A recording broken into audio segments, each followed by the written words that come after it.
Sobre todo, la empatía. Yo creo que nos falta mucha empatía. Que el TLP viene con una dosis importante de autolesión y autosabotaje. Si me puedes poner una inyección que me haga dormir y ya no sienta nada y ya no despierte, te lo agradecería porque estoy sufriendo demasiado. O sea, un mal diagnóstico sí puede desgraciarte la vida.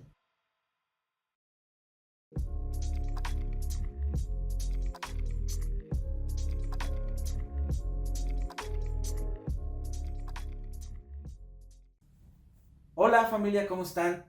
Muchas gracias por estar con nosotros en esta nueva sección. Mi invitada de hoy es, como verán, Leo, mi esposa. Ya llevamos un ratito juntos, pero quería que ella fuera la que inaugurara esta sección, que es un podcast un poco más informal. Es aparte de Cuéntame una más. Cuéntame una más va a estar un poquito enfocado a al mundo artístico, a un show, pero esto es una plática. Quiero que las personas que yo invite pues, me platiquen de su vida y de los temas a los cuales ellos les llama la atención. Entonces hoy nos adentraremos en un tema muy importante que es la salud mental. Es una enfermedad, una condición, no sé cómo podríamos llamarlo. Bueno, yo toda la vida le llamé condición, para ser completamente sincera. Pero una de las primeras cosas que me dijo la persona que actualmente me está llevando pues, todo este tema, me explicó que es importante aprender a enfrentar el hecho de que es una enfermedad. Se trata no nada más de un condicionante, porque no se trata, por ejemplo, de una discapacidad. No es algo con lo que yo nací, sino que se trata de algo que fue desencadenado a partir de un evento y ese evento literalmente me enfermó. Entonces hay como un tabú importante en no llamarle a estas cosas enfermedades, ¿no? Porque suena muy agresivo, la gente muy asocia limitante esto con estas ideas de psiquiátricos del 1800 Con y tu que, camisa de fuerza. ajá, sí, que los choques eléctricos y que para tratarte te abrían literalmente la cabeza, o sea, no. No por llamarle enfermedad, lo vamos a ver desde esa perspectiva, pero sí es una enfermedad porque al final de cuentas requiere un tratamiento médico y en algunos casos, algunos diagnósticos, no todos, son curables. Por eso también es correcto llamarle enfermedad, porque estás enfermo, literalmente, y por medio de medicamentos y de terapia, algunos de estos diagnósticos pueden llegar a superarse. En específico, el mío no. Precisamente nosotros, antes de empezar este tema, cabe recalcar, no somos nosotros expertos en la salud, somos más del otro lado, somos pacientes. Pero creo que eso también es importante hablarlo porque hay ocasiones en las que no sabemos detectar cuándo hay un problema, cuándo no hay un problema. Y es complicado a veces aceptar esa ayuda. Esto va más orientado a que ustedes, si se sienten identificados tal vez con ciertas características de esta condición, bueno, pues puedan acudir y decir, pues tal vez yo necesito ayuda, y acudan con un profesional. Es importante siempre ponerse a manos de un profesional porque pues podemos a veces, si nos autodiagnosticamos, pues regarla, ¿no? Básicamente. Precisamente hoy vamos a hablar del trastorno límite de la personalidad, también conocido como TLP o Borderline. Borderline. Sí, Borderline, Personality Disorder, o BPD, o hay varios nombres. Fíjate que este diagnóstico en la investigación que estuvimos haciendo toma fuerza en los últimos años que han venido. O sea, este diagnóstico no se usaba tanto hasta hace muy poco. Sin embargo, ha sido investigado desde 1884. O sea, que ya lleva un buen ratito en su investigación. pero hasta los 1980s, en los 80s es donde comienza a tomarse un interés en el campo de la medicina y a investigarse realmente. Entonces es realmente poco el tiempo que lleva usándose como tal. Tienes TLP, así como eres hiperactivo, ¿no? Que es otra cosa, es que llevas mucho tiempo usándose, pero este es nuevo, ¿no? Pero ya lleva, pues, desde 1884, pues, usado ese término. Que ojo, o sea, está la parte en la que sí se ha hecho investigación, hay médicos revisando los casos y dándoles un diagnóstico, pero eso no significa que esta información se integre a la sociedad, que esa es la otra parte importante, ¿no? O sea, hay infinidad de diagnósticos, no nada más psiquiátricos, sino de cualquier sector de la salud, que aunque estén en una activa investigación, no son parte del léxico del día a día de la gente, no es una información que la gente de a pie tenga. Entonces, aunque lleve desde esta época que mencionas siendo investigado, sí no significa que necesariamente la gente que durante esa época lo padeció, lo pudiera saber, Claro. ¿no? Entonces, como para también dar un poco esta idea de que mucha gente dice cosas como, es que esto es nuevo, esto no se oía antes. Y de cierta medida tienen razón, porque no son cosas que se hayan integrado como que a la sociedad hasta hace muy poco tiempo. Exactamente. Y es también es contraproducente un poco, porque cuando dejan de usarse términos o los diagnósticos ya cambiaron, pues también eso tarda en llegar a la gente. Y más porque, como dijiste al principio, hay un tabú, hay un miedo al asistir con un psiquiatra, al asistir con un psicólogo, ¿no? Sí. O como que en este caso los millennials, los que tuvimos en los 90s, pues como que comenzamos a normalizar un poco el ir a un psicólogo, a un psiquiatra, pero antes de nosotros es muy difícil para tal vez a alguien de la generación anterior a nosotros aceptar ir con un psiquiatra, un psicólogo, ¿no? Como que es un sí. No, ¿para qué? ¿No? Yo arreglaba mis problemas, pues así, ¿no? Porque mi papá me pegaba, porque mi mamá me daba una chinga y entonces con eso se arreglaba todo, pero precisamente son estos temas que no se arreglan los que ocasionan, pues a veces esos problemas con el alcohol, esos problemas de distanciamiento familiar. Todos tenemos, o de parte de la mamá o de parte del papá, uno de ellos dos siempre no se lleva bien con su familia, ¿no? Sí. Entonces, pues todos esas alertas son signos de que necesitas tal vez arreglar cosas en ti, arreglar emociones, pero concientizarte de lo que está realmente pasando, ¿no? Y pasa al revés, ¿no? Ahora, como que las generaciones Z o las que vienen son ahora de autodiagnosticarse, ¿no? Y entonces... Que personalmente lo veo como el lado, el opuesto tóxico, ¿no? Ajá. Porque obviamente sí, ¿no? Durante mucho tiempo no hubo una concientización de la salud mental. Después llega como este pico en el que, ok, los papás de nuestras generaciones, que son los X y los boomers, dicen, ok, me voy a permitir, no yo, pero sí llevar a mis hijos con un psicólogo, ¿no? Okay. Porque en la escuela me dicen que sería lo mejor, ¿no? Ese tipo de proceso creo que aperturó muchísimo todo el tema de la salud mental hacia nuestras generaciones para abajo, pero desgraciadamente creo que hay una sobreexposición a estos temas y sobre todo algo que yo le llamo, no sé si sea un término real, pero es uno que yo me inventé, que es hipocondria virtual. Para mí la hipocondria virtual es básicamente que estás tan bombardeado de información todo el tiempo es que si te encuentran un puntito en el hombro es cáncer de piel, ¿no? Que si te duele el estómago después de comer ciertas cosas, no, es que ya eres súper alérgico. Y la persona ya gluten, actúa, ¿no? Ya actúa en base a eso. Sí, exacto, ¿no? E incluso empieza como que a sugestionarse a un nivel ya importante que empieza a actuar como si este diagnóstico ya fuera un hecho irrefutable, ¿no?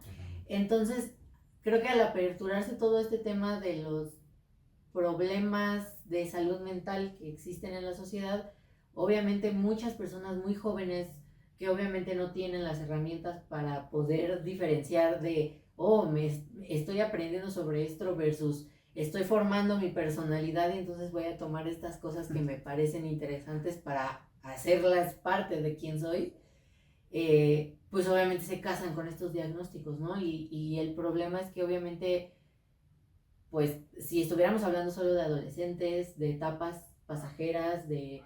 Porque ¿quién no lo hizo, no? ¿Quién no de niño? O sea, vamos a hablar incluso de que a mí, no sé si a los demás, mi abuelita una vez me enyesó mi brazo y así fui a la escuela y yo le decía a todos, ay, es que me fracturé mi brazo. Obvio no tenía el brazo fracturado, pero era una cosa ahí que hacías por jugar. Igual, mi abuelo a mí, igual cuando estaba niño, pues todo eso te llama la atención porque ves Claro. que que la gente te presta atención, Sí. ¿no? Y lo que quieres de niño es eso, atención. Y mi abuelo una vez hasta me hizo unas muletas, ¿no? No me había pasado absolutamente nada, me caí, me raspé y yo, ay, andaba con mis muletas.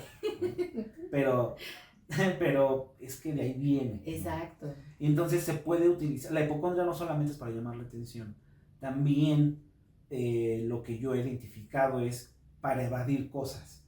O sea, tú cuando estás enfermo, pues te consideran de chocolate, ¿no? ¿Por qué? Pues porque estás enfermo.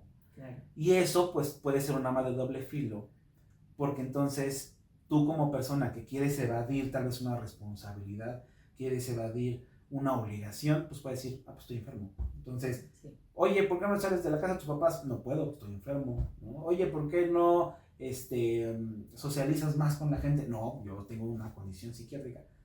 No has ido ni al psicólogo ni al psiquiatra, pero tú ya lo estás usando como escudo. Y precisamente este trastorno límite de la personalidad es lo que vamos a hablar hoy. Tú estás diagnosticada con TLP, ¿correcto? Sí. ¿Desde cuándo estás diagnosticada con TLP? A mí me diagnostican TLP a principios de la pandemia. Okay. Es decir, alrededor de 2020 principios, tal vez marzo. Fue muy, muy inmediato. O sea, pandemia. De hecho, tuve tal cual mi primera cita con la psiquiatra que me llevó mi primer diagnóstico, porque no es con la que me estoy atendiendo en este momento. Solo tuve una cita con ella en persona, inicia la pandemia y a partir de allí todo fue en línea. Okay. Fue la primera vez en mi vida que yo, no que escuchara sobre ese diagnóstico, porque yo ya había escuchado sobre el trastorno límite de la personalidad de una forma muy negativa, porque en muchos de estos documentales de asesinos en serie y demás, es muy común, y sí, o sea, hay que ser honestos, es muy común que personas que lleguen a cometer esa clase de delitos tengan ese tipo de trastornos. No significa, obviamente, que toda persona que lo padezca, ¿no?, va a ser un asesino en serie o que va a hacer algo así de drástico. Es nada más que, obviamente, un padecimiento de ese tipo, no atendido durante muchísimos años, puede llegar a desarrollar otros trastornos aledaños que sí te lleven a cometer ese tipo de cosas. Pero así por sí mismo el TLP solito, no. O sea, no es una excusa para que yo pueda salir. Tú no eres una asesina en serie, ¿no? Bueno, eso no porque tenga TLP. No, borra eso, edítalo. Pero sí, o sea, sí me gustaría reiterar también, porque no quiero que las personas se espanten y crean que este tipo de diagnóstico significa que, ¿no? Muy tarde. Pero desgraciadamente fue como yo conocí el trastorno. Sí, ¿no? Claro, da igual todos estos videos de asesinos en serie. Bueno, desde antes existían ya programas de asesinos en serie. Sí. Y era todo eso, ¿no? Es que es un psicópata. Es que, sí. Y el término psicópata. El término psicópata y bipolar era como, no es psicópata. Ay, sí. Entonces es asesino, no todos los psicópatas son asesinos, ¿no? Antes del trastorno límite de la personalidad, que te es diagnosticado, que es donde tú dices, ya le atinaron, donde ya comienzan a ver una mejora en tus emociones. Antes de eso te diagnosticaron otro, otro diagnóstico. Sí, de hecho, bueno, yo desde muy chica me llevaban a psicólogos, ¿no? Afortunadamente mi mamá, que pues fue la persona que realmente como que de un inicio vio cosas que tal vez no le checaban, actitudes mías, formas de responder que decía ella, es que esto no es normal. Afortunadamente ella siempre ha sido alguien con mucha apertura para como que no ella tal vez personalmente, sino a nosotras como sus hijas, que nos revisen, que nos atiendan, ver qué pasa, ¿no? Eh, Porque bueno, obviamente pues hay muchos casos, ¿no? Donde los papás inmediatamente lo quieren llevar por el lado de la religión, por el lado de la disciplina, ¿no? De, es que si te pongo a que te ocupes ya no, no, ¿no? Y en este caso pues no, afortunadamente mi mamá sí tomó esas señales como que algo no andaba bien. ¿No te aplicó la de estoy triste? Pues ponte a lavar los trastes. Ajá, sí, no. Pero sí creo que desgraciadamente al no tener yo la capacidad tal vez de vocalizar muchas cosas que yo sentía o yo pensaba, ¿no? Porque también obviamente la edad es un problema. No conoces las palabras para definir lo que estás sintiendo. Entonces, los psicólogos muchas veces se aferran a diagnósticos como que más genéricos, más sencillos, ¿no? Ay, es que tiene depresión. Ay, es que tiene ansiedad. ¿No? Y entonces tal vez en lugar de como que escarbarle y buscarle más a fondo, se quedan como que en esto que es como lo que la mayoría de la gente suele tener. Y me pasó varias veces, ¿no? O sea, me llevaban y, es que tienes depresión. Me llevaban y, es que tiene problemas de ansiedad y entonces como que siempre fue muy minimizado todo por lo que yo estaba pasando, ¿no? Porque eras una niña, no había tanto, como dices, tal vez no se tomaban tan en serio, pues cuando eres niño, pues no te toman en serio. Entonces es como, ¿no? Ajá, exacto. O sea, como que decían, bueno, pero se arreglará se con le la va a edad, pasar, ¿no? ¿no? O sea, sobre todo esta parte de creer que porque estás creciendo o estás en un proceso de desarrollo, el hecho de que pasen unos años va a hacer que tú pases de esa etapa, ¿no? O sea, ya pasó su etapa, ya lo que sigue. Desgraciadamente sí creo que muchas señales importantes no fueron tomadas en cuenta cuando era niña. Eh, entonces, pues sí, no había como una claridad de qué era realmente lo que me estaba pasando. Y cuando digo que me diagnosticaron un montón de cosas, estoy hablando de que me diagnosticaron cosas Todo el manual de psicología. extremadamente complejas que no debían ser, ¿no? O sea, incluso llegué a tener un diagnóstico confirmado por un psiquiatra, no porque a mí se me ocurriera, no porque lo vi en internet, porque los de Tumblr me dijeron, sí, tienes toda la... No, o sea, un médico que cobraba de más caro diciéndome, tienes disforia de género, ¿no? ¿Qué es disforia de género? Y bueno, para los que no sepan, disforia de género es el diagnóstico que se le da a las personas trans. Okay. Trans, como entiéndase, yo nací mujer y mi sentir es masculino, entonces me diagnostican no me identifico. exacto, disforia de género y entonces yo inicio una transición y convierto la parte física en masculina también, ¿no? O sea, ese sería como el proceso habitual. Entonces, hazme el favor, ¿no? Porque literalmente, o sea, fueron diagnósticos que sí, desgraciadamente, repercuten muchísimo en tu vida, en las decisiones que tomas, en las medicaciones que te dan, todo, y sí te puede, o sea, un mal diagnóstico sí puede desgraciarte la vida, sinceramente. Creo que también es importante que, o sea, me ha tocado a mí personas que me han dicho, yo ya fui al psicólogo y no me sirvió, o fui al psiquiatra y no me sirvió. Lamentablemente, como esto es algo muy de percepciones, o sea, y de entendimiento, pues sí tienes tú no que rendirte a la primera de que encuentres un psiquiatra Sí. o un psicólogo que no te está ayudando. Porque, pues, a veces pasa eso, ¿no? Es como, es que no me ayudó, entonces todos los psicólogos, todos los psiquiatras no sirven. No sirven para nada, sí. No sirven, ¿no? Yo tengo ahí precisamente un tema con los psicólogos en específico, que con todo respeto, a mí cuando me empiezan a hablar de cosas como metafísicas, o sea, a mí un psicólogo que llega y me dice, es que tú tienes allí como que tus chakras, como que estás Tus energías. tus energías, Oh, te vas a dar esta piedrita sí, y te vas a no. tomar un té de ajenjo, o sea, ahí es donde me pierdes, ¿no? ¿Por qué? Pues porque yo soy una persona muy escéptica, una persona que no se va por el lado de las religiones, ni por el lado de las energías, ni nada de eso. Entonces, a mí no me sirve. He conocido a gente que sí, que de plano dicen, es que el psicólogo me encanta, ese terapeuta me encanta porque me ayudó a cerrar a astros y no sé qué tanto le llaman, ¿no? Constelaciones. Y entonces digo, ¿cómo crees? O sea, ¿de qué estás hablando? Pero hay gente que sí conecta con eso y dices, ok, pues es respetable, ¿no? Claro, y a final de cuentas, no se trata de decir, no debes tomar ese tipo de apoyo aunque te sirva porque no tiene sentido. No. Pero creo que así como muchas personas complementan, por decir algo, ¿no? Con un diagnóstico de estos muy severos, cáncer, ese tipo de cosas. Hay personas que al mismo tiempo que están llevando una quimioterapia, que están llevando la parte médica, deciden también recibir algún tipo de apoyo holístico.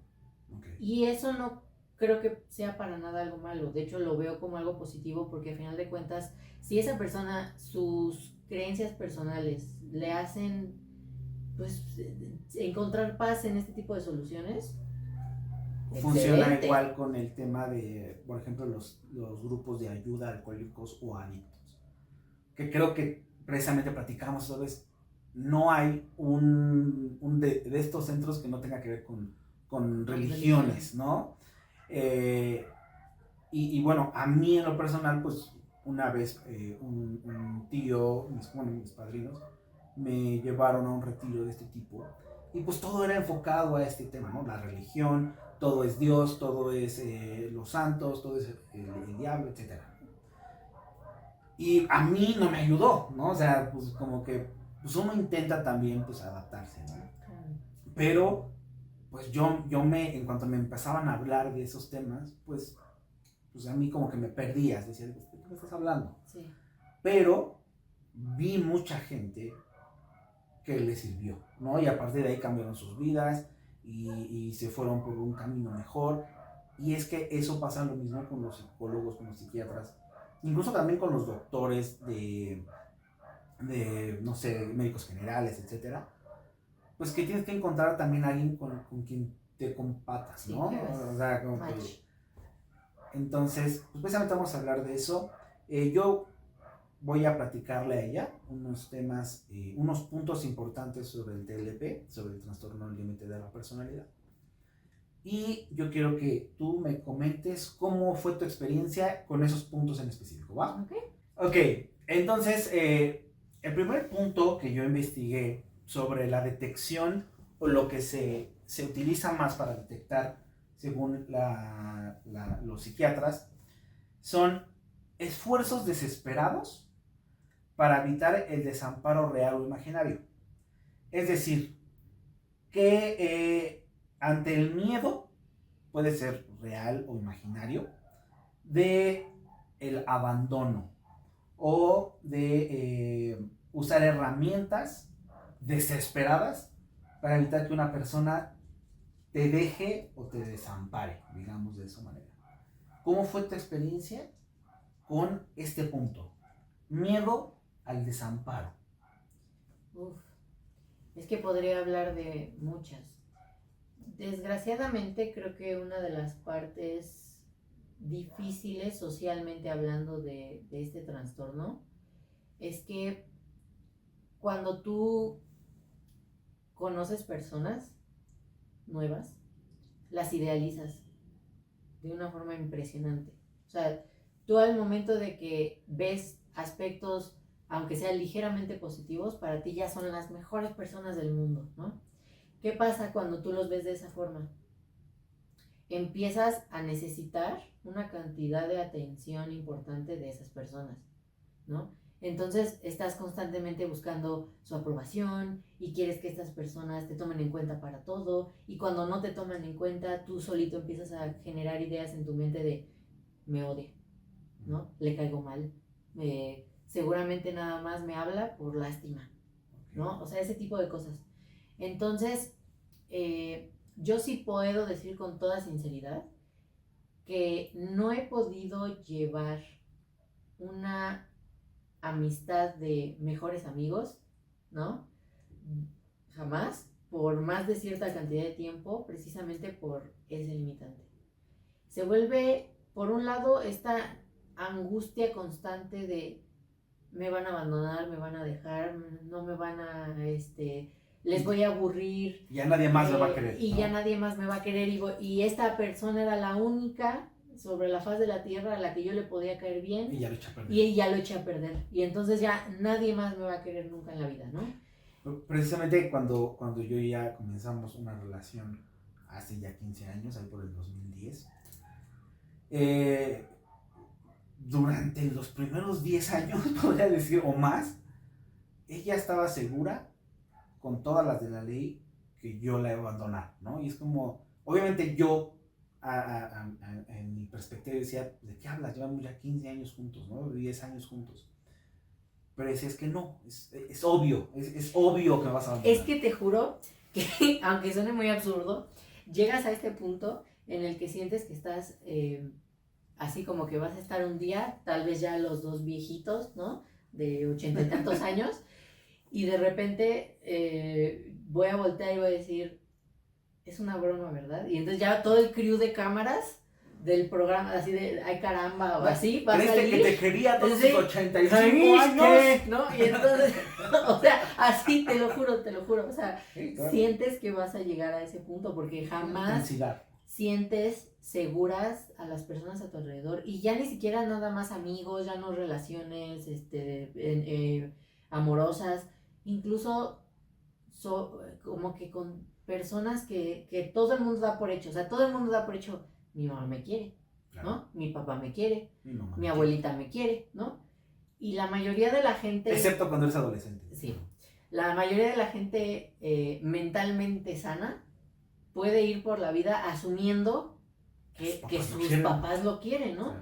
Cuando tienes este tipo de diagnóstico, hay siempre este bichito atrás, ¿no? Aquí que te está frigui, muele, que te lleva a decir, es que mi mamá no me quiere, es que no le importo, es que se tuvo que conformar o someter, ¿no? A estar conmigo y a quererme porque no le quedó de otra, pero hubiera preferido ¿no? Ese tipo de ideas que no es ni saludable ni normal estarlas ahí como que masticando todo el tiempo, te pasan, de verdad te pasan, y es todo el tiempo, o sea, no hay un momento en el que al ser alguien con este diagnóstico te puedas sentir así como que, todo tranquilo, ¿no? Mi mamá me quiere, mi abuelita me quiere, mi papá me quiere, mis amigos me quieren. No, nunca existe esa paz, esa sensación de seguridad de todo está en orden. Y es importante eso, ¿no? Además con tu propia familia, ¿no? Por lo regular uno, como dices, da por hecho que su papá o su mamá los quiere, ¿no? Claro. Mi papá y mi mamá, mi abuelito, ¿no? Ya puede ser que con un primo, con un tío ya tengas problemas, pero realmente esos puntos, esos pilares son los que te mantienen a flote.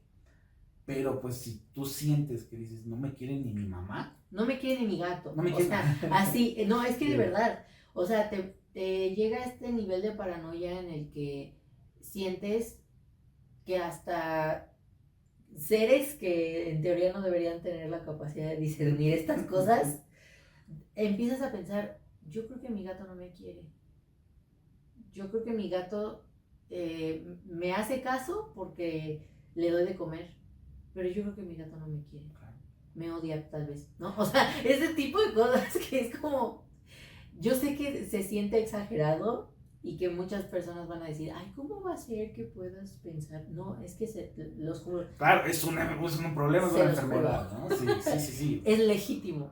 Nunca te logras sentir 100% cómodo con la gente por culpa de ese temor. Entonces, el primer punto es ese miedo irracional al abandono. Sí. ¿Va? El segundo punto que he notado, que dice es un patrón de relaciones inestables e intensas. O cambias de pareja cada 2 segundos, o debes amar con demasiada intensidad. O sea, no puede ir en una relación normal. O sea, o lo cambias cada 5 minutos porque te aburren, porque ya no estás. He conocido gente que estás bien con una pareja, pero de repente, por alguna razón, ¿no? A la vieja usanza de Rubí, ya te aburrió, ¿no? Es que estamos viendo Rubí y entonces estoy bien picado. Entonces, o una relación intensa, ¿no? De esta gente que dicen que esta es tóxica, ¿no? No puedes, tienes que darlo todo por el todo, al 100, más allá de la adolescencia, ¿no? Porque en la adolescencia sí somos. Sí, claro. Si eres adolescente y dices, es que yo, por mi novia, yo curso infernales desiertos.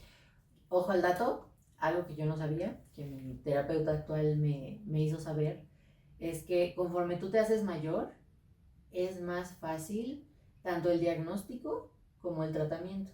Precisamente porque durante la etapa adolescente hay como muchas cosas que podrían llegar a presentarse que pudieran parecer TLP.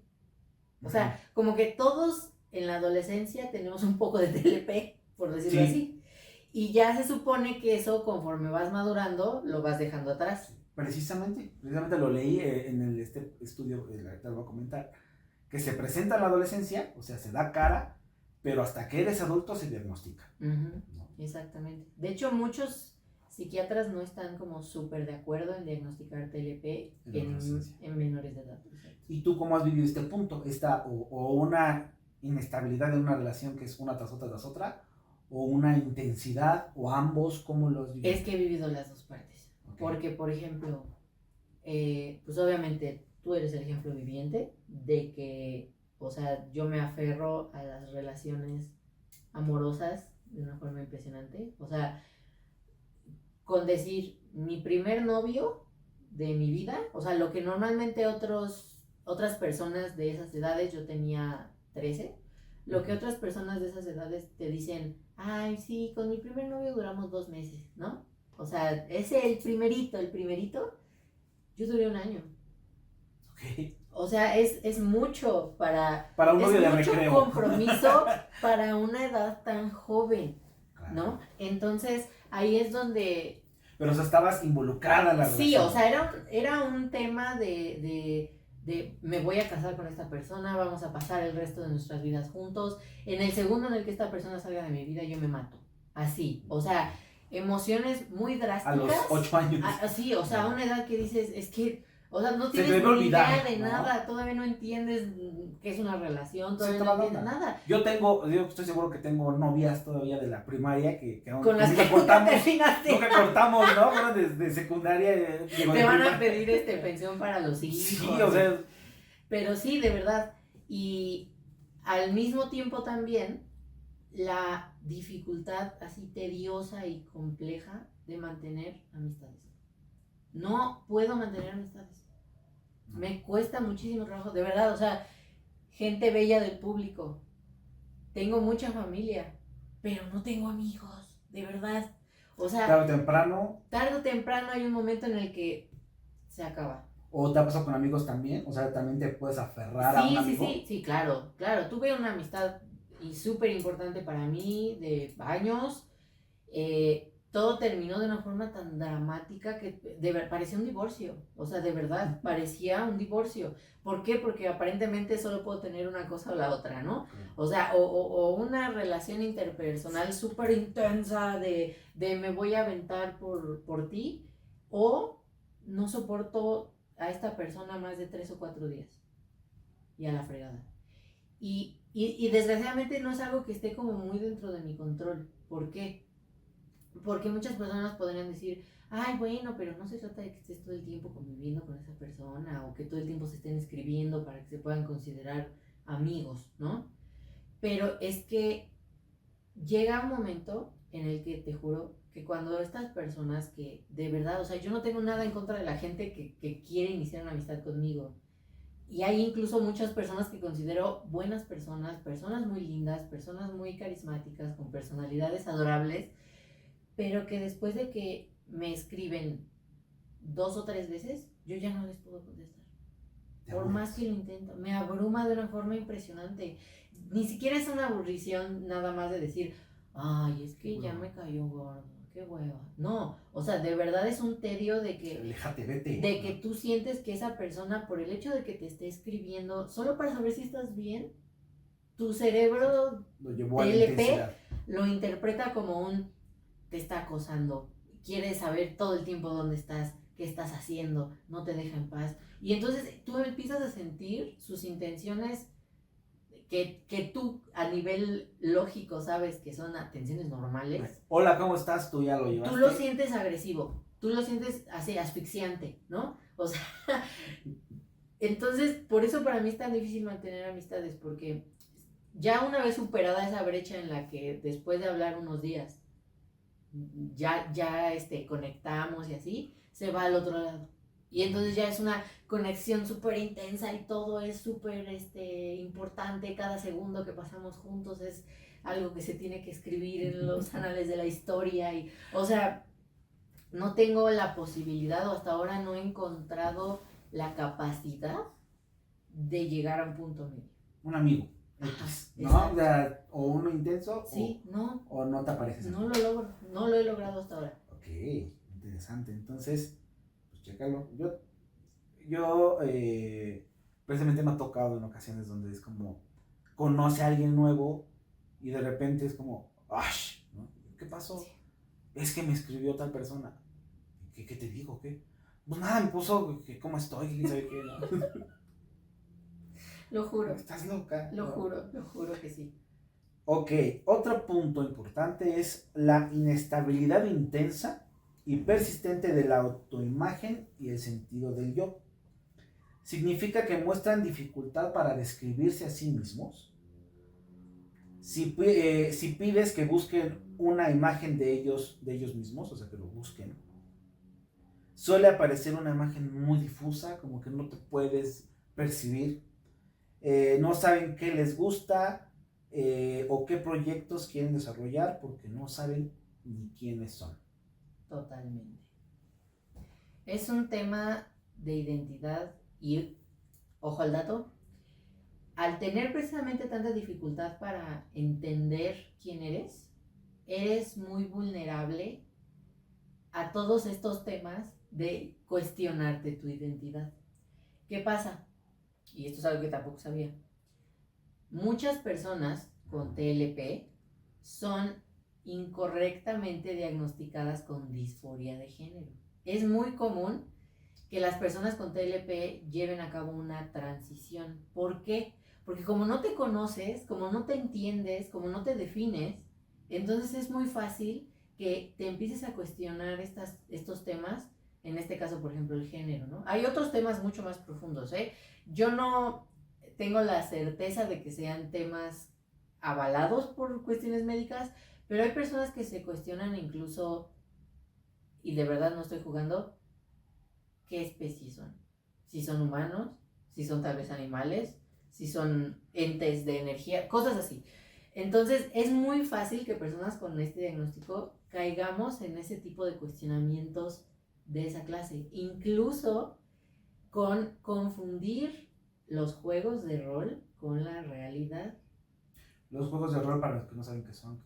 Un juego de rol es cuando básicamente tú tomas la identidad de un personaje y ya sea jugando por medio de texto, porque se puede hacer por escrito, o platicando, ¿no? Por ejemplo, este juego de Dungeons and Dragons es una forma de juego de rol, donde básicamente tú eres este personaje, ¿no? Yo ahora en lugar de ser yo Leo, soy Pepito el Duende, y entonces todas mis reacciones, respuestas y la forma en la que me desenvuelva va a ser basándome en cómo está estructurado el personaje de Pepito el Duende, O sea, ¿no? como si yo tomo el papel de un personaje Exacto. y juego en base a lo que yo describí de ese personaje. Exactamente. Desgraciadamente, muchas personas con TLP, al hacerse consciente de este tipo de juegos de rol, pueden llegar, o podemos llegar incluso, a no poder diferenciar entre el personaje y la persona. O sea, no estás a gusto con quién eres. No, como no te conoces, empiezas también a tomar rasgos de personalidad de otros personajes que te rodean, tanto personajes al momento de hacer juegos de rol, al ver películas, al ver programas de televisión, al leer libros. Puedes llegar incluso a tomar aspectos de esos personajes e integrarlos a tu personalidad por una cierta cantidad de tiempo, días, semanas, meses, años, porque como no sabes quién eres, estás constantemente buscando esas confirmaciones de tu identidad. Yo sí puedo decir con toda sinceridad que sí tengo dos problemas muy grandes. Uno, yo no soy capaz de reconocer mi apariencia por completo. Okay. Es decir, si a mí se me parara enfrente una persona que luce exactamente igual a mí, yo no voy a poder entender que esa persona luce exactamente igual a mí. Y muy probablemente voy a encontrar aspectos súper positivos de esa persona que no podría encontrar en mí misma. Es decir, aunque nos veamos exactamente igual, trajéramos la misma ropa, nos viéramos todos maquilladas iguales, todo, la misma así, copitas al carbón una enfrente de la otra, yo podría pensar, ay, me gustaría ser tan bonita como ella.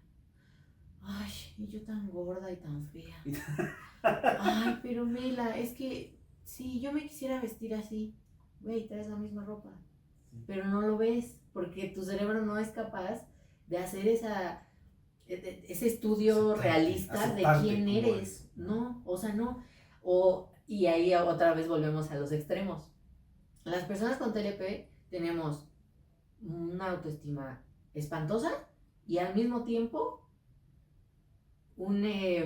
¿cómo se le llama esto cuando eres como super egomaníaco, pero tiene otro nombre? ¿Vanidoso?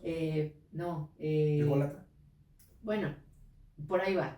El chiste es que por un lado piensas que eres la peor persona del mundo y narcisista. Y por el otro lado piensas, nadie te merece, estás muy por encima del resto de la humanidad, ¿no? Yo soy más inteligente que todos, ese doctor que vas a ver, esa persona que vas a ver. Pero hacia ti dentro, de ti. Exacto, ¿no? Okay. Pero al mismo tiempo soy la más tonta, soy la más fea, soy la peor persona del mundo. O sea, jamás encuentras ese punto en el que te puedes ver cómo estás, ¿no? ¿Quién eres? Con tus pros y tus contras y todo lo que te conforma. Es muy difícil. Fíjate que esto es importante.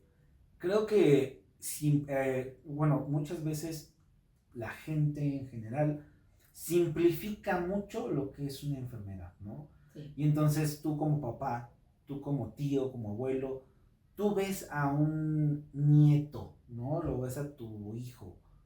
Lo puedes simplificar tanto, pero quiero que noten esa complejidad de lo que está pasando dentro de la cabeza y del sentir de una persona. Porque es todo un remolino de emociones. No es tan fácil de decir, ya, vete a jugar fútbol y se te quita. No, y también por eso actividades de la vida diaria que pueden ser muy sencillas para la mayoría de la gente se vuelven el fin del mundo. O sea, cosas que tienen que ver con tu apariencia, ¿no? De que comprar ropa. Imposible. Sí. No te gusta nada nunca, jamás. ¿Cuántas veces a lo largo de esos 15 años que llevamos juntos fuimos a San Jerónimo a comprar ropa, ¿no? Y salimos sin nada. O sea, de que es como, no tengo ropa, no tengo ni calzones, ¿no? Y entonces voy y digo, vamos a comprarte ropa, tenemos este dinerito, todo este dinerito vamos a gastarlo en ropa para ti. ¿Cuántas veces hicimos eso y salíamos sin ni una prenda? Nada. Ni una. Nada, ni un calcetín. Ni un calcetín. Es que es muy difícil, de verdad. No lo puedes ver con la naturalidad con la que lo ve cualquier persona. Sí me queda.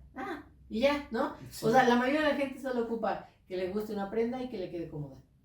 A ti te podía quedar y te gustaba, pero aún así no. Pero aún así no. ¿Por qué? Porque puede haber 1000 cosas que pasan por mi mente. Uno, que no lo merezco. No merezco gastar dinero en mí misma. ¿Por qué? Porque no lo merezco. Soy lo peor del mundo y no lo merezco. Así, ¿no? No, es que tú piensas que se te ve bien porque te estás viendo. Pero las demás personas piensan que te ves mal. Pero no te lo van a decir.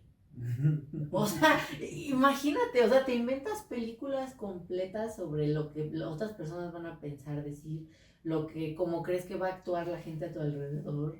Y nada de eso está realmente sucediendo, solo te estás O te lo probando compras por un presión y calcetín. te lo pones al final, ¿no? Otro punto importante es, la impulsividad. Ok. Impulsividad, no sé por qué me estoy trabando. De 2 o más áreas que son dañinas o autolesivas. Un ejemplo de estas áreas de impulsividad pueden ser gastos sin control, sexo sin control, que es mi caso, consumo de drogas, conducción temeraria, o sea, de que, ¿no? De soy patón, no para manejar.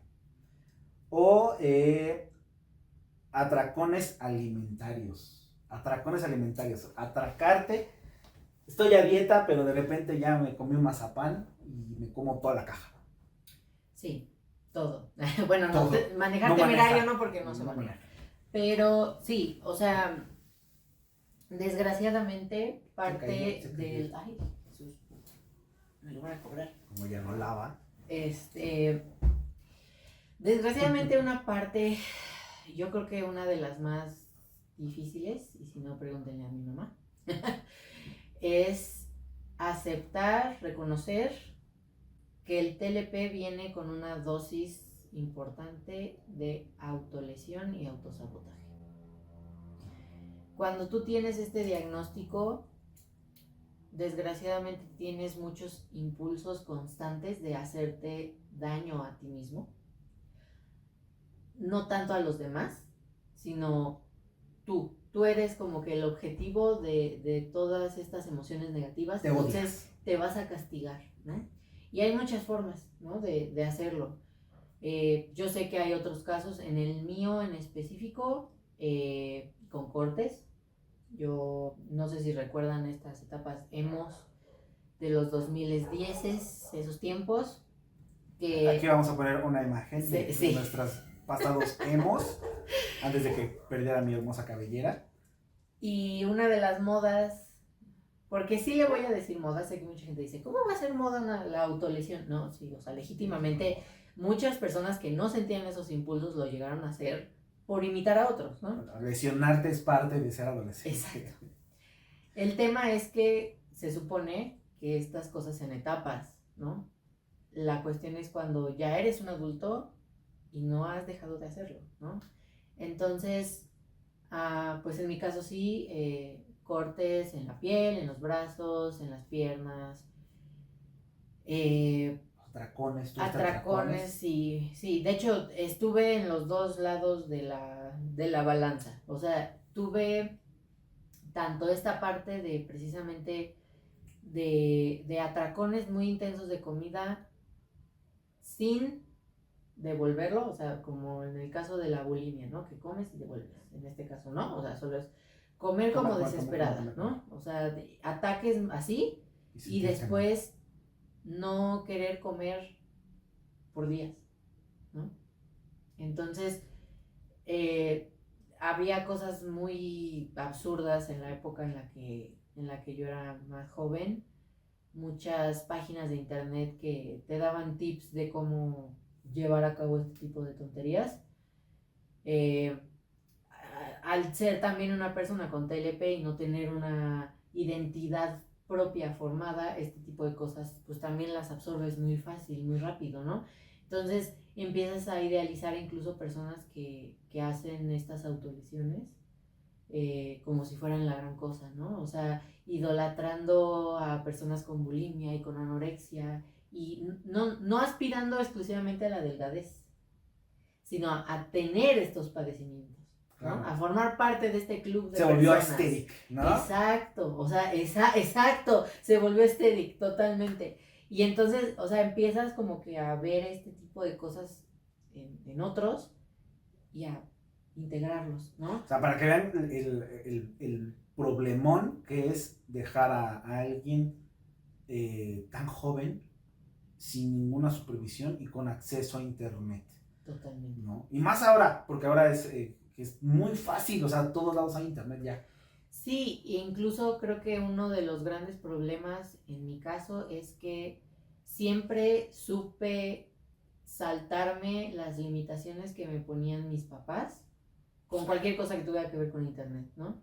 O sea, ay, te apago el modem, ay, lo resuelvo. Ay, te bloqueo el Internet Explorer, ay, me meto desde hasta el reproductor de música podía usarse de explorador de internet, o sea, Bueno, al pues ocupas final, Ares. sí, al final siempre encontraba la manera de sobrepasar esos límites.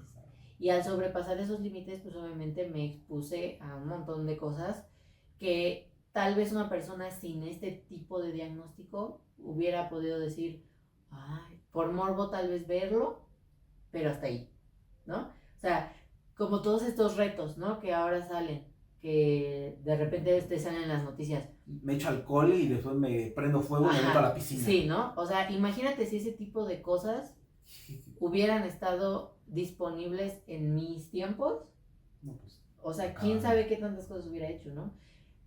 A lo que yo tuve acceso pues fue a estos temas, ¿no? O sea, temas de autolesión. O sea, era como súper común encontrar en internet foros y demás donde te persuadían a intentarlo. Sí, influenciarte. Sí. Claro. Y se volvía eso, como un aspecto de tu personalidad, como un personaje. Ay, mi personaje se autolesiona. Mi personaje así. Incluso había artistas en esa época, no sé si actualmente, que invitaban a la anorexia, invitaban a la bulimia, ¿no? Que es como, no importa lo que hagas, Total. con tal de ser bello, ¿no? Sí, totalmente. Flaco.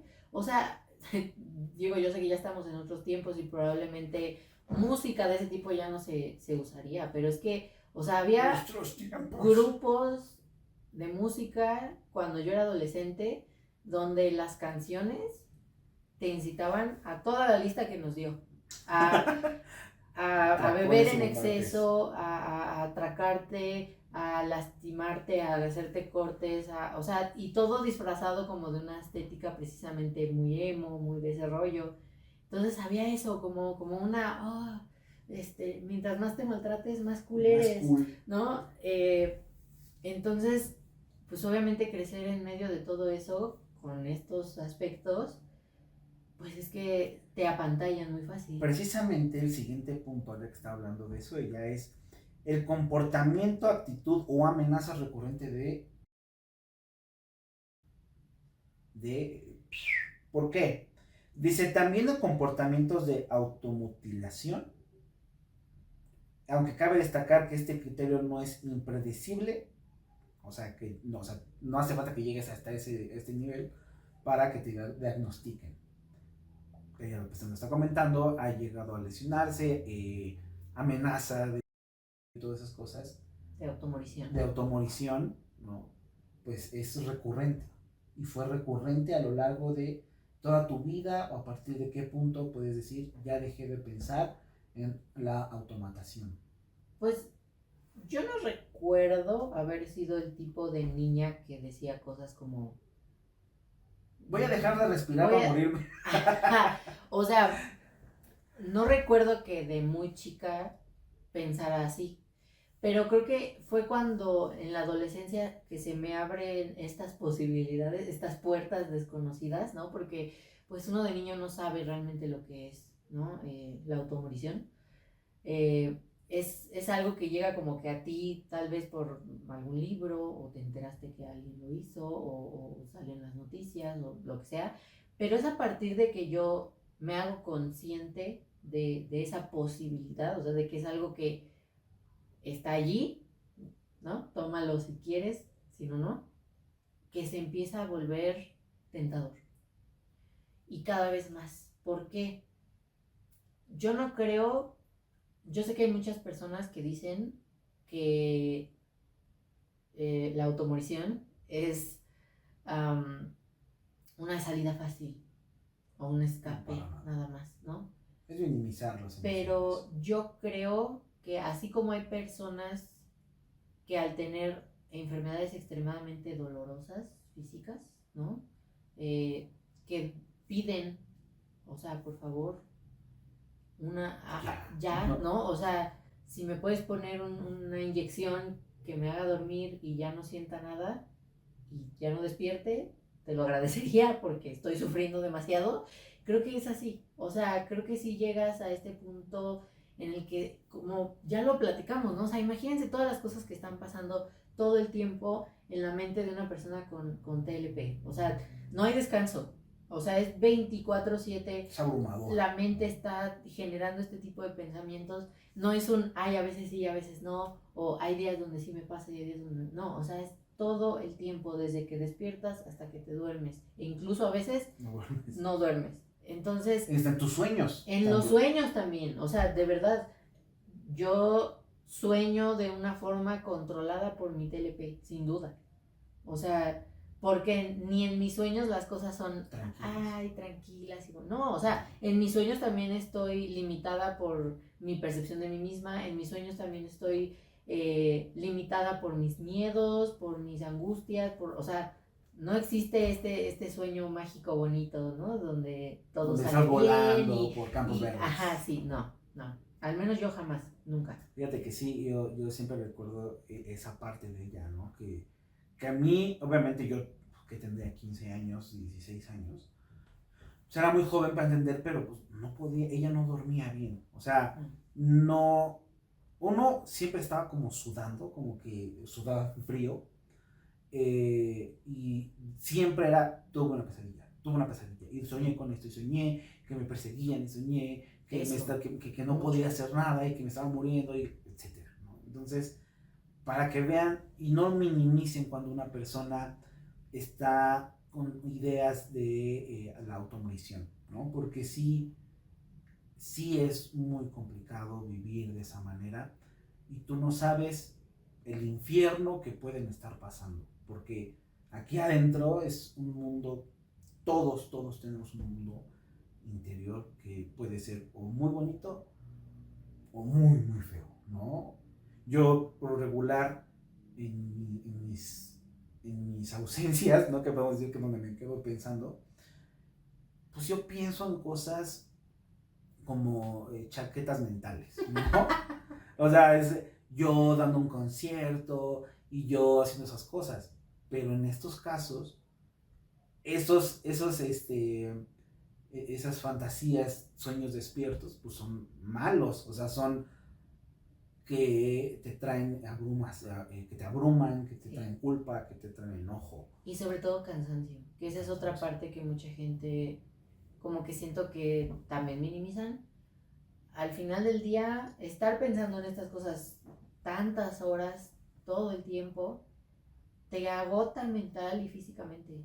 O sea, yo recuerdo mucho que cuando estaba en la universidad, era muy común, o sea, yo ya estaba para ese punto, creo que fue como un punto en el que llegué a tocar un fondo muy fondo, y entonces pasaba la mayor parte de mi tiempo dormida. Sí, totalmente. Dormía durante las clases, dormía de camino a la escuela, dormía de regreso, dormía dormida. Al llegar, sí, dormía al llegar. Soñabas que estabas durmiendo. Sí, de verdad, o sea, era estar dormida todo el tiempo, y aún así estar cansado, siempre cansada. Cansancio es algo importante, estás muy cansado todo el tiempo. Sí. Y dices, híjole, pues como bien duermo mis horas, pues es también algo mal ahí, ¿no? Es agotamiento. El agotamiento también es mental, ¿no? Y no funcionas. O sea, llega un punto en el que a veces estás tan agotado que no funcionas.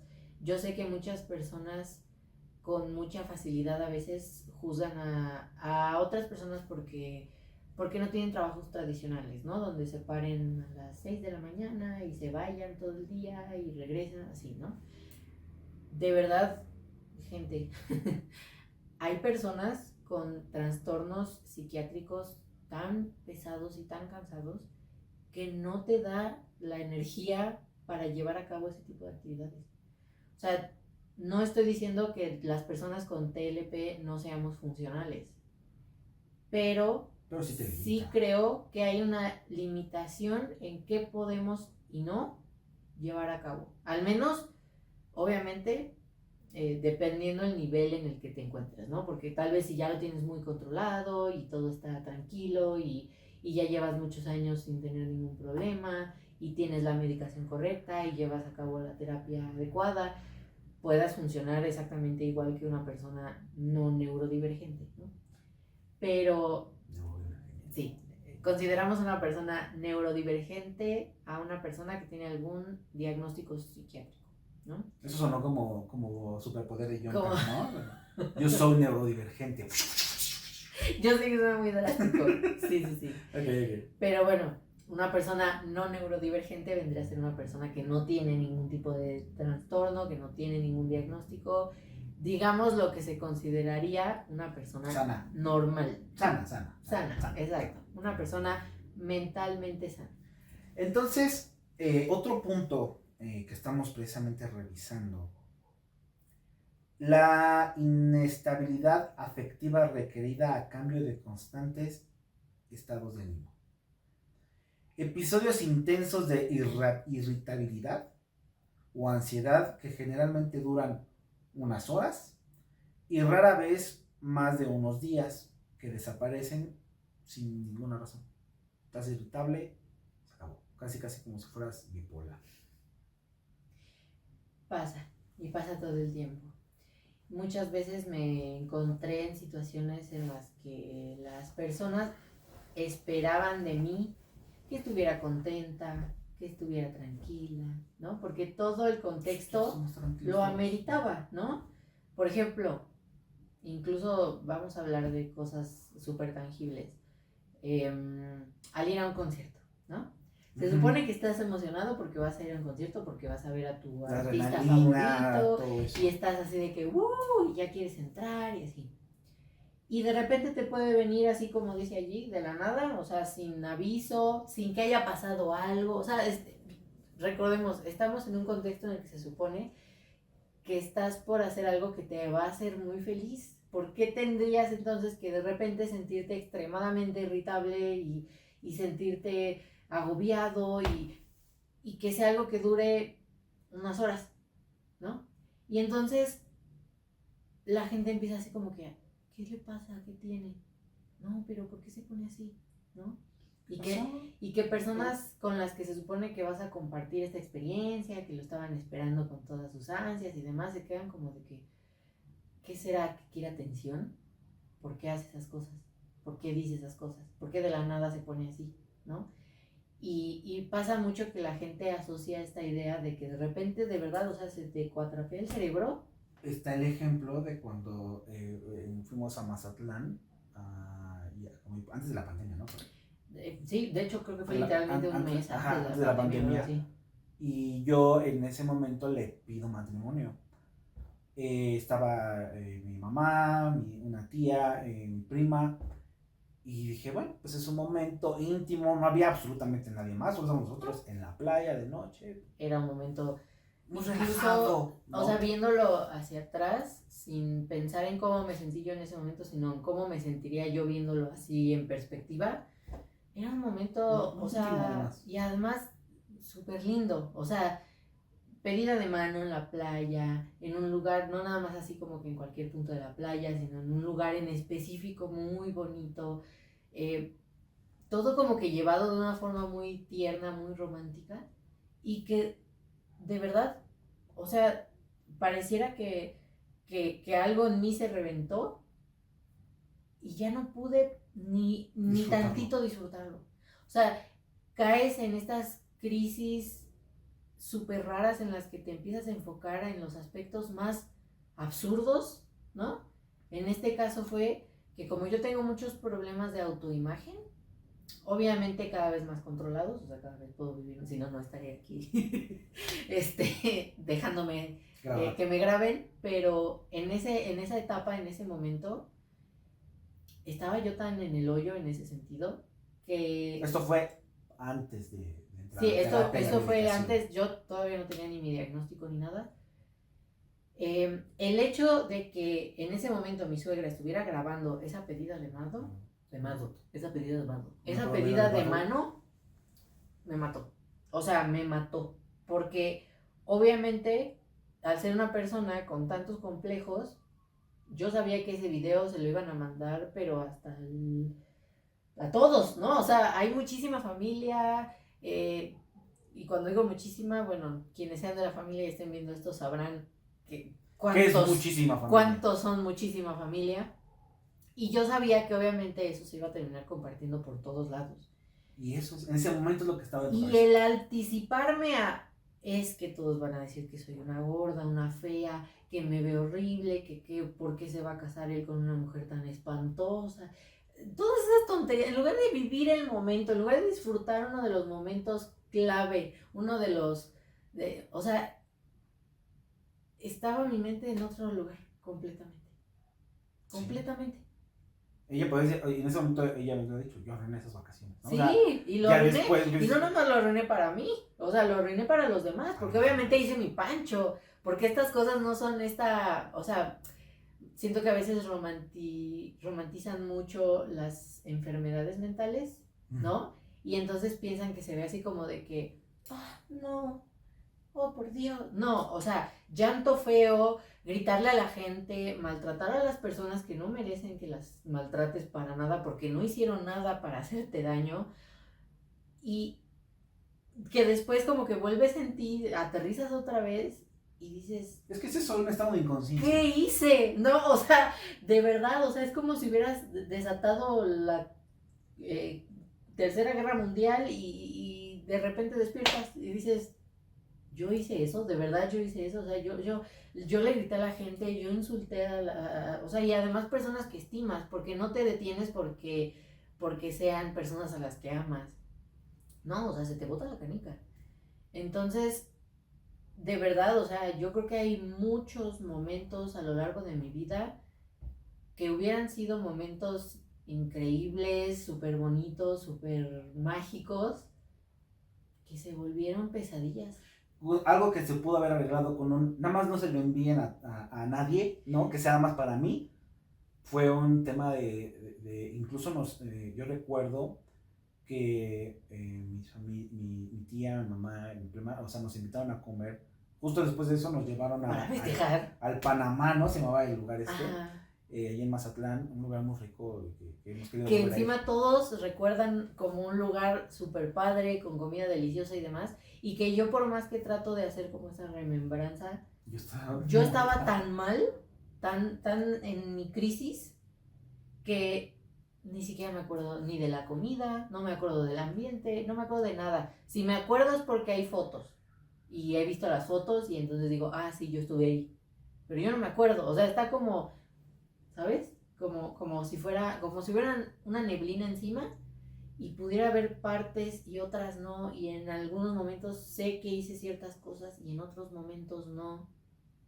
No tengo la imagen completa y pues bueno, o sea... Sí, fue todo un drama, ¿no? O sea, fue todo un problema muy grande, pero es eso, o sea, obviamente estamos hablando de un problema, de un diagnóstico psiquiátrico, ¿no? O sea, no es algo que se soluciona o que se puede criticar tal vez desde fuera, como, pues qué mamona, ¿no? O sea, pinche mamona, claro. ¿no? Yo lo hubiera mandado a la chica. Pues, no, porque obviamente yo, al estar ya tanto tiempo con ella, yo sabía cuáles eran los problemas.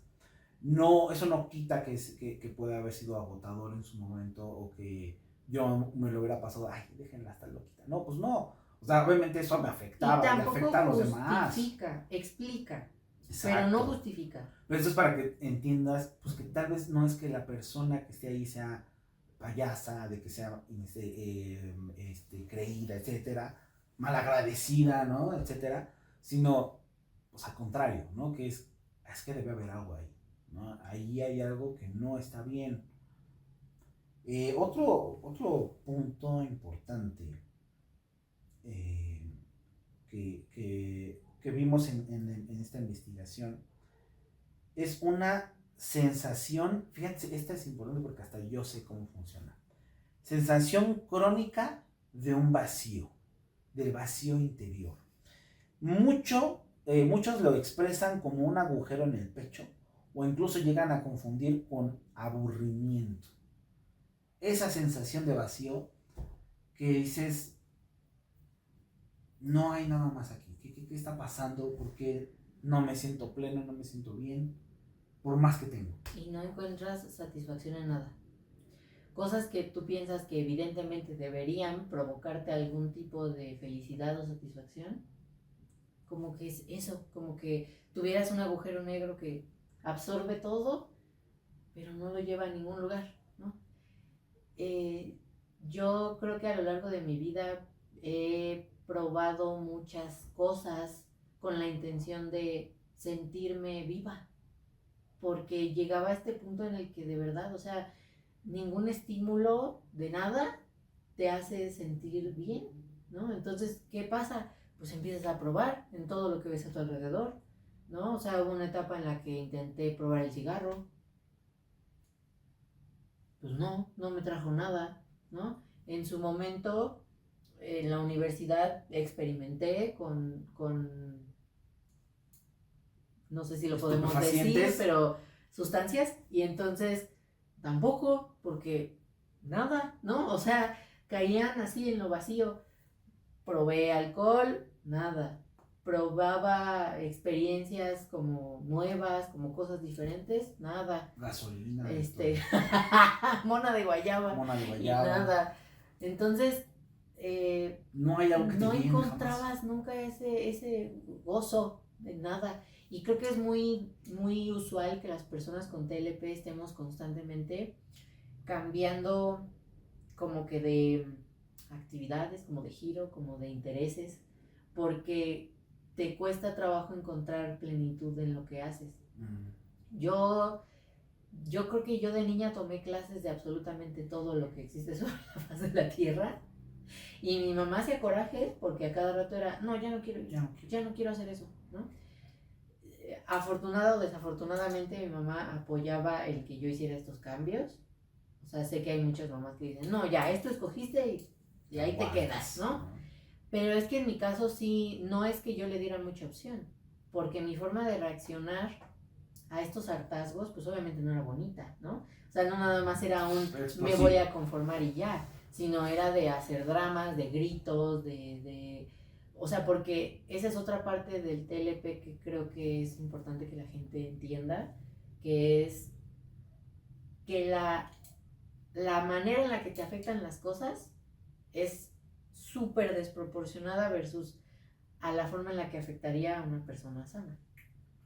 Entonces, que a mí yo de 10 años le dijeras, es que ya te metiste a karate, te quedas en karate, no te puedes ir a pintura, no te puedes ir a lo que se te ocurra, básquetbol. Y aparte eran como cosas muy diferentes, ¿no? Sí, y siempre era eso. O sea, no era como que, ay, no me gustó dibujo, me voy a meter a acuarelas. No, o sea, era un, no, ya no quiero ir a música, me voy a ir a básquetbol. No, ya no quiero ir a básquetbol, me voy a ir a patinar. No, ya no quiero patinar. O sea, así. Y cambios muy prontos, ¿no? O sea, no era que ya llevara unos meses y dijera, ya no me encantó. No, o sea, a las 2 semanas ya me había hartado, ya quería otra cosa. ¿Por qué? Precisamente nada me llenaba. Y así como con eso, todo. O sea, la música, escuchas música un tiempo de un cierto género, de un cierto grupo, cambias a algo completamente diferente. O sea, yo sí puedo decir, yo sé que hay mucha gente que dice, ay, es que a mí me gusta de todo, pero realmente no escuchan cosas como tan extremas de un lado al otro, ¿no? Pero yo sí puedo, de verdad, les puedo asegurar que he pasado por cada género que existe de música, de verdad, porque es tanto el hartazgo que encuentras después de cierto tiempo que necesitas algo, pero sientes vacío, completamente, ¿no?, diferente. Sientes, sí, dices que ya no encuentro nada algo me más. llena, no me hace sentir nada, y eso es muy frustrante porque es como, o sea, la música, que es algo que siento que es muy sensible, que la gente siempre como que le pone una carga emocional muy fuerte, y que por más que oigas de esto o aquello no sientas nada, no canalices nada, no te llegue en nada, o sea, o que veas películas o que veas nada y nada te llena, nada, ¿no? Entonces, vivir con ese vacío constante, o sea, híjole. Es en todos los aspectos de tu vida. La verdad, yo creo que el único aspecto en el que he encontrado consistencia, y creo que fue precisamente por eso por lo que me aferré emocionalmente tanto, fue al trabajo. Al trabajo. mi trabajo, el que tenía antes de que Todo, nos quedáramos en las ruinas. nos quedáramos en las ruinas, que era para mí el trabajo de mis sueños, con toda sinceridad. O sea, para mí era como lo que siempre había querido en toda mi vida. Era la única cosa a la que me pude aferrar por 7 largos años y nunca hartarme. Que también fue contraproducente. Que también fue contraproducente porque obviamente cuando tienes acabó, vacío y lo llenas con la primera cosa que encuentras que realmente logra llenar ese vacío y te lo quitan, pues te quieres automoricionar, ¿no? O sea, no encuentras paz y se te desestabiliza tu mundo por completo al no tener eso, porque es la primera vez que lo encuentras. Ok.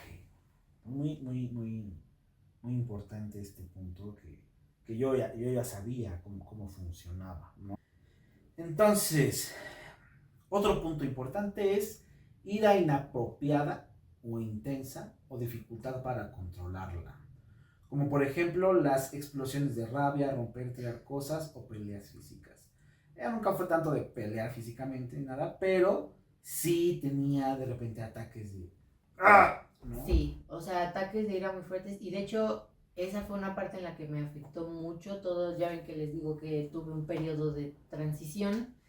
En este periodo, pues obviamente usé hormonas, testosterona en específico. ¿Qué pasa con la testosterona? Es que ese tipo de cosas las hace todavía más intensas, sobre todo lo relacionado como que a la agresividad, la violencia, porque la testosterona es muy así. Claro. Entonces, pues al tener yo este trastorno de TLP más la testosterona, sí tuve una etapa de mi vida en la que, o sea, de verdad caí en todos los estereotipos de macho tóxico que existen, pero en general sí, o sea, yo sé que tristemente tú tienes toda la experiencia del mundo viéndome llevar una situación que podría haberse resuelto de forma tranquila con una explosión de insultos y de gritos. De hospitales a las 3 de la mañana. De hospitales. Fíjate que es interesante, a mí me hacen mucho el comentario en mi familia que yo he tenido muchas novias. ¿Por qué? Pues porque ha habido constantes cambios físicos en cuestión de ellas en nuestra relación. Desde pelucas, cosplay, desde estilos de rocker, fresita, no sé, estéril, no sé cómo llamarlos, etcétera. Entonces, pues sí, realmente ha pasado por mucha inestabilidad en su apariencia, en su forma de ser, en sus explosiones, cambios drásticos que precisamente el psicólogo con el que estás te prohibió hacer esos cambios, ¿no? Sí. Cambios drásticos en tu imagen. Esta escena de película de llegas y te empiezas a cortar el cabello, ¿no? Y te rapas, ¿no? Como hombres, ¿no? Que nos rapamos de repente por locura. Todo eso lo tiene prohibido porque es un rasgo importante. Y es alimentarlo. Y todo el punto de la terapia, al menos en mi caso, es encontrar estabilidad. Que eso es algo muy difícil de encontrar con el trastorno. Ok, y por último, fíjense, ya nos echamos toda la lista. Estas es la última que están dentro de los puntos importantes. Ahorita hacemos un pequeño repaso para que si tú estás teniendo estos tipos de situaciones, tú puedas identificar que tal vez necesites ayuda de un profesional. La última es ideas paranoides transitorias relacionadas con el estrés. Síntomas disociativos graves como amnesias en las que llegas a perder la noción del espacio y tiempo, o con síntomas del tipo vasovagal como desmayos. Es decir, que el paciente puede presentar la sensación de que los demás le observan, hablan de ellos, les persiguen, como que te están correteando, incluso alucinaciones auditivas en forma de voces, pero son breves en el tiempo y circunstancias de estrés. O sea, solamente es durante un momento. No es que sea como una esquizofrenia, pero sí es como el algo estrés que de repente llega a ti. Sí, en mis crisis, de hecho, una de las razones por las cuales actualmente mi medicación aumentó, es porque empecé a tener alucinaciones auditivas, que son del tipo más común que se tienen con el TLP. Las visuales son más raras. ¿Y qué te dicen así como, tráeme unos tacos? Ay, ojalá. Vete por un tamal, una pizza. Ay, no. Desgraciadamente son muy feas.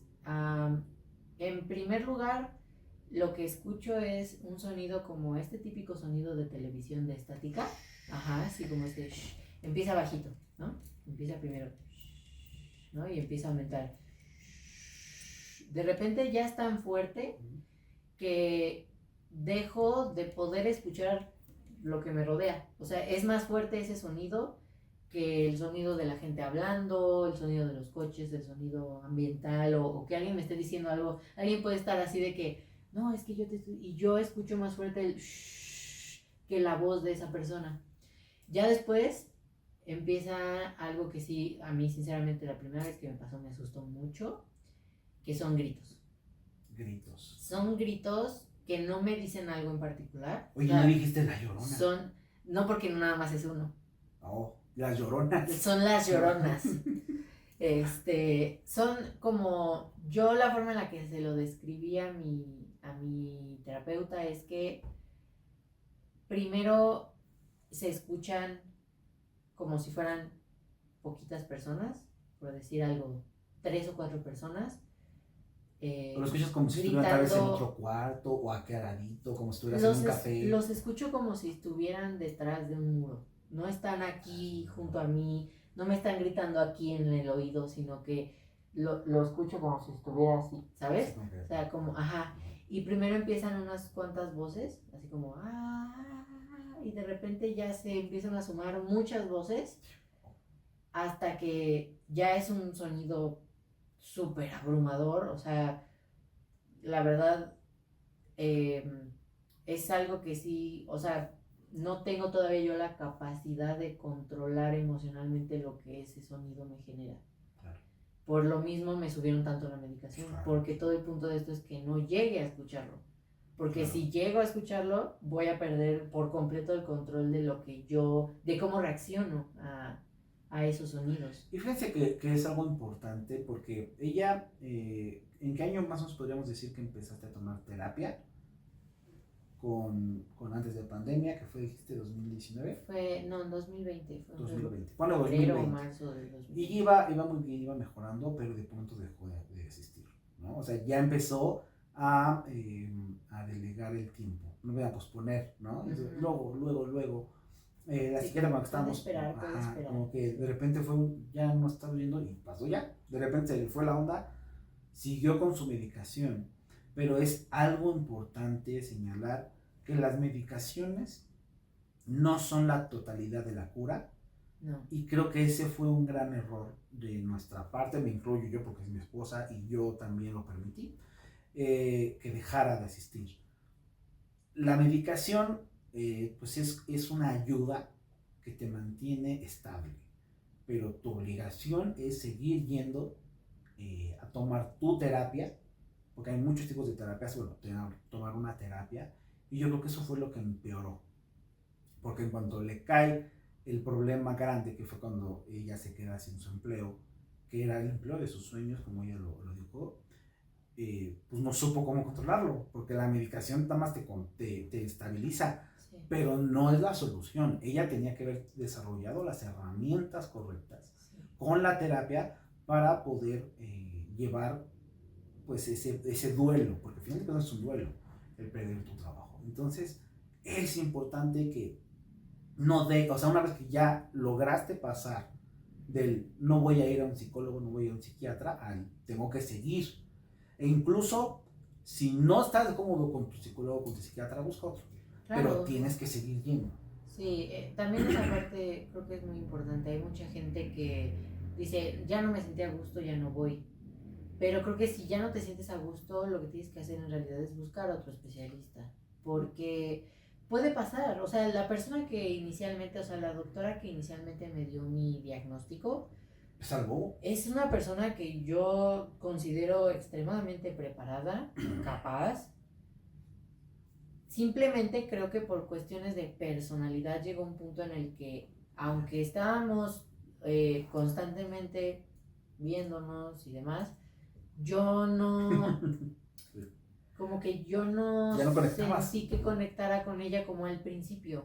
Y eso no significa ni que sea malo su trabajo, ni que la terapia no sea para mí. Es como lo que pasó, ¿no? En su momento, que fue donde ella me comentaba mucho, y fue un chiste mucho tiempo, donde la psiquiatra, pues te dijo, ¿no? O sea, es como, ¿sabes qué? Agarra tus cosas y vete a Miami, ¿no? O sea, es como, no, dijo Miami, dijo, o sea, vete a la playa y vete a un fin de semana y nosotros no debemos ni para tragar, ¿no? Entonces, creo que ahí es donde tú debes buscar, pues, con quién tú empalmas y puedes decir, pues ya me estoy entendiendo. Sí, que Porque entienda tu experiencia desde el contexto en el que ¿por qué? estás. Pues porque tal vez ella, como psiquiatra, pues estaba acostumbrada a tratar, pues tal vez con gente de más recursos económicos, de un nivel social económico alto, y entonces, pues sí, ¿no? Puede decirle, ¿por qué no te vas a Acapulco mañana, no? Y es así de, sí es cierto, vamos a Acapulco, güey, ¿no? O sea, pues sí, pero en nuestro caso no. Obviamente, pues, como en trabajos podríamos tal vez pagar esas consultas, pues no vamos a irnos a la playa.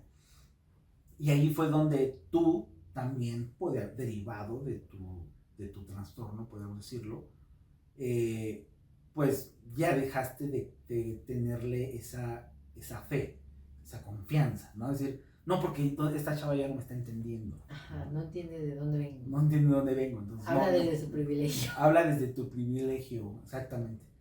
Entonces, estos son los puntos tan importantes que debes entender para poder ir con un especialista. Si tú dices uno o más de estos 2, 3, 4 puntos que dices, me identifiqué con eso, pues tal vez necesitas un apoyo psicológico, un apoyo psiquiátrico, y es muy importante. Sin autodiagnosticar. No te diagnostiques, ¿no? Porque precisamente, ¿no? De ahí viene, ¿no? Conocemos a personas que es como, no, es que como yo no me llevo bien con nadie, entonces yo tengo un problema, sí. ¿No? Entonces como, no, pues, pueden ser muchas cosas. Yeah. Muchas gracias por habernos pues compartido esto que es tan personal, pero que es importante porque pues todo el tiempo hay gente que se siente sola, que dice no hay opción. Hace mucho tiempo pues los problemas psiquiátricos, como lo dijo al inicio, se manejaban por electrochoques en la cabeza y lobotomías, ¿no? Te metían ahí un fierro en la cabeza y órale, ¿no? Pero pues eso ya pasó, no es así, la medicina va avanzando, entonces no es el fin, busca ayuda y no te cierres, precisamente a veces eso es lo más importante, es pues no te cierres a que la gente te ayude. Sí, y también dejarlo de tener miedo a la palabra psiquiatra. Yo sé que la mayoría de la gente dice, bueno, es que el psicólogo, porque ya psiquiatra le suena así como de que no hay marcha atrás, ya estamos mal, ¿no?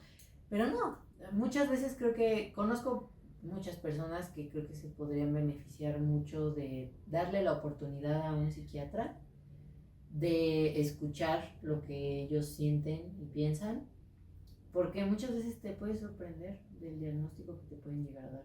Fíjense que cuando yo fui al psiquiatra, o sea, para que vean que no, es extenso, o sea, es un ejemplo de que no puedes autodiagnosticarte, así porque sí. Cuando yo entro a terapia psiquiátrica, a una consulta psiquiátrica, me dice la psiquiatra, es que tú tienes depresión, ¿no? Y yo, pues sí, ¿no? Ya sabía, ¿no? Y digo, entre comillas, dices, pues sí, ¿no? Tengo un problema. Estoy triste, ¿no? Pero es como, pero tú tienes algo que se llama depresión doble. Y entonces yo dije, tengo doble depresión, ¿no? 2 por 1. Y entonces, bueno, ya te investigas y dices, ok, sí se ajusta más a lo que yo estoy, ¿no? Entonces, no es solamente decir, tengo depresión, sino saber cuál es el problema. Porque, pues como ves, está el TLP, está también trastorno de hiperactividad, ¿no? Depresión doble, o sea, hay muchas, ¿no? Que escucho ya, incluso ya esquizofrenia y todas esas cosas. Es muy importante para nosotros que ustedes acudan con un especialista si sienten que algo no está bien. Porque a veces, y tú lo vas a saber, la solución está en algo muy pequeño, ¿no? Está en simplemente acudir. En dar ese paso. En dar ese paso, ¿no? Y no subestimes, no creas que tú también lo sabes todo, que tú dices, no, ya, yo no necesito esas cosas, porque todos necesitamos ayuda, somos seres de manada, somos animales, somos seres sociales. Entonces, por más que tú quieras alejarte de la sociedad que te cría, la sociedad siempre va a estar ahí contigo. En las buenas y en las malas, ¿no? ¿Algún mensaje que tú quieras dar antes de acabar el programa? Pues creo que sobre todo la empatía. Yo creo que nos falta mucha empatía como sociedad. Somos una sociedad. Somos una sociedad. Porque precisamente como lo decías hace rato, todo este tema de, ay, es que es bien mamona, ay, es que me cae gorda, ay, es que nos hace caras, nos hace feos. A la gente se le hace muy fácil juzgar esas cosas. Creo que hay muchas personas que no tienen las herramientas para pedir esa ayuda, de decir, necesito un apoyo psiquiátrico, un apoyo psicológico. Y la única forma que conocen o tienen a su alcance para manifestar lo que sienten, pues a veces es por medio de esas cosas, ¿no? De hacer caras, de hacer gestos, de contestar grosero, de ignorar a las personas, y a veces el simple hecho de acercarte a alguien y decirle, ¿estás bien? Claro. Puede cambiar por completo el rumbo de una vida. Totalmente de acuerdo. No todos, yo siempre le digo a mi mamá, le digo a mi papá, que por ejemplo no comparte mucho esta ideología conmigo, pero es que no todos tenemos la misma suerte de nacer donde nacimos, ¿no? Es como tú ya sabes quién eres y tú sabes lo que eres gracias a tu entorno, gracias a los valores que te inculcan, pero hay personas que no nacen con familia, como decía ella, ¿no? En un momento, hace un rato, somos una familia muy grande, en mi caso, ¿no? No tenemos, o sea, donde yo sea puedo correr a pedir ayuda, sí. Pero, ¿y si no lo tienes? Y si tu papá, tu mamá te educaron a ver que no debes pedir ayuda, entonces ahí es donde tú debes reconocer tu privilegio, sí. De decir, pues es que yo nací en una familia donde me prestaron atención, donde me dieron estudios, donde me dieron, entonces, pues no hace falta, no estoy diciendo que tú te hagas cargo de los problemas emocionales de los demás, pero a veces no cuesta nada preguntarle a alguien si está bien y si necesita ayuda.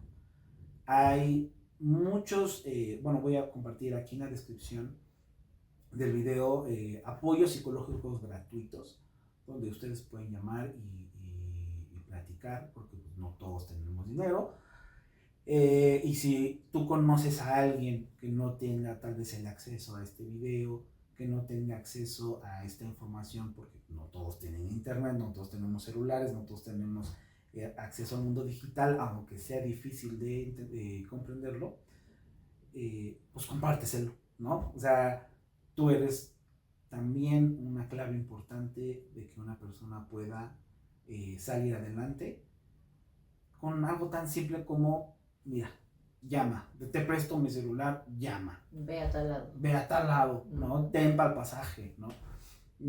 Pero, como dices, la empatía es algo muy, muy, muy importante. Pues realmente estoy muy agradecido contigo de que hayas inaugurado esta sección. No, pues gracias por permitirme inaugurarla. Sí, me pegó, pues, mi esposa, entonces me obligó a meterla para que sepan que todas ustedes que soy casado. Pero muchas gracias. Les dejo aquí las redes. Tú te dedicas actualmente a todo lo que es diseño, ilustraciones. Así es. Es una excelente artista, se los digo no como su esposo, sino como un admirador de ella, de todo lo que hace. Les voy a poner sus redes. para que si buscan algún servicio servicio de de artes diseño. visuales, bueno, puedan ver lo que ella hace y bueno, se los pondremos aquí abajo porque todavía no, podemos ponerlo aquí abajo, no sé, ahí vemos con el editor, pero muchas gracias por sintonizarnos, nos estamos viendo la próxima semanita. Esta es una nueva sección, aún no tiene nombre hasta este momento que estamos grabando, entonces tal vez cambie cuando vean. Show por lo Ahorita pronto. podemos estar mi nombre, pero pues nos estamos viendo. Vamos a esperar que la próxima semana ya podamos grabar Cuéntame una más, episodio 2. Pero estos podcasts van a ser también de cada semana. Muchas gracias, nos estamos viendo y les deseo una feliz semana. Bye. Bye.